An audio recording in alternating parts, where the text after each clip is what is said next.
here, actually straight from the White House, where Leader Reid and I were negotiating health care with President Obama.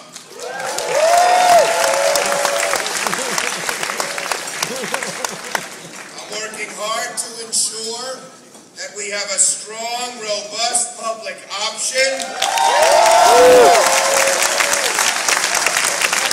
and that we include tax equity for same-sex partners in the reform package.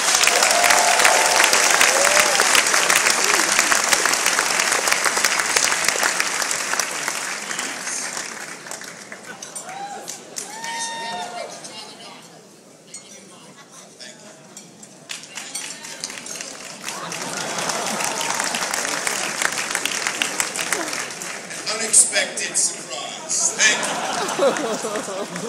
Now I'd like to begin tonight with some very, very good news. Long overdue.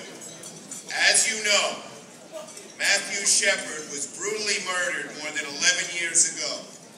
Today, after years and years of fighting together, the Senate has finally sent the bill that bears his name to the President's desk. Passed on the floor of the Senate today, 68 to 29.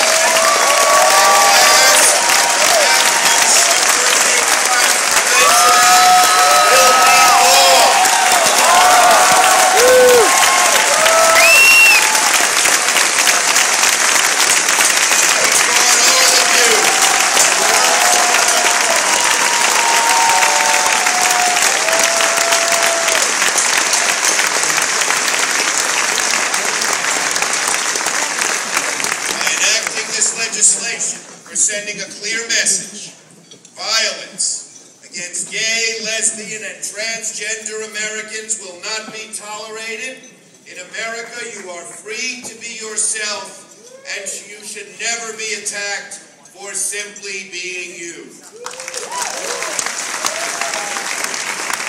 this is a huge step towards protecting the rights of all members of the LGBT community. I believe it's just one of many steps our government and society will take in the coming months and years. I want you to know how much I admire and appreciate the work of Empire State Pride, how much you've done in the struggle for equality. I want to salute Alan Van Capel. He is a great leader.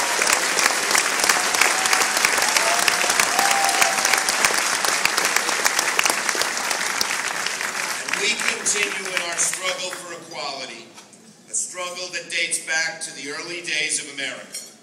I like to recall that Alexis de Tocqueville, the great French historian, came to America in the 1830s, and he wrote all about our society. He was very prescient. He said that America, then a small little nation of farmers not close to the giants of Russia and England and France, would become the greatest country in the world. But he also said that the defining quality in America that distinguishes us from all other countries is our inexorable drive for equality. Throughout history, there have been detours on this road to equality, but America has and continues to believe in equality, and it's the thread that runs in every generation. Yes, there was slavery. And yes, unfortunately, racism is still one of the greatest poisons in America. The hardest to eradicate, but we've made progress. Look at women's rights. Again, there are bumps in the road, but America took the lead. The LGBT movement, of course, is newer. I went to college in the late 60s, and I am amazed at how many people I met 15, 20, 25, 30 years later who said, "We were friends in college, but you didn't know one thing about me. I'm gay. I'm a lesbian." Back in the 60s, people were afraid to even mention that they were gay, let alone come out and live openly in society. But then, there was Stonewall in 1969. I'm proud it was here in New York. With Stonewall, everything changed. The movement for equality took off. And I think we can together together be genuinely proud of the progress that's been made since then, and your hard work, the grassroots, and people who support Empire State Pride have made the difference. You've always been there, toiling away. Your efforts will continue to bear fruit.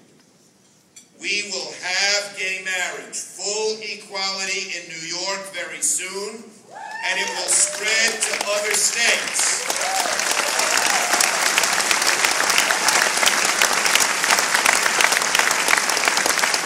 10 years ago, many thought that civil unions were about the best we could hope for. But the time for marriage has come.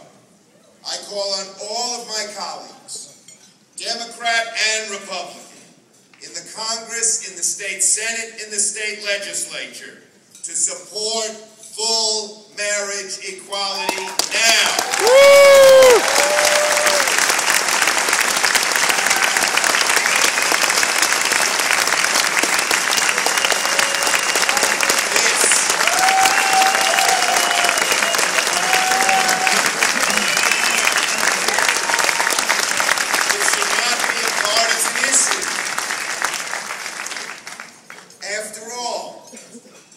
Cheney can support marriage, so can every senator. So can every Democrat, Republican, liberal, conservative. Equality should know no bounds, and we must not rest until we have marriage in all 50 of these United States. Congress, we've built in it, we have an agenda, and we're moving forward with it. Moving forward from tonight's victory with the Matthew Shepard Hate Crimes Act, we're going to next move on to ENDA, which I'm proud to co-sponsor. This is a much-needed bill in the Senate, and I believe the Senate will pass it before this Congress ends. It's very important, and let me add this. I am proud that ENDA will not just protect the L's, the G's, and the B's, but the T's as well.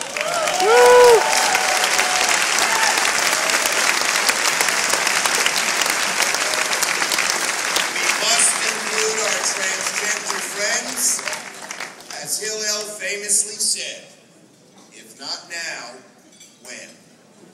In addition, a bill repealing the military's misguided and ineffectual don't ask, don't tell policy will be introduced in the coming weeks. I will be one of the first co-sponsors of that legislation.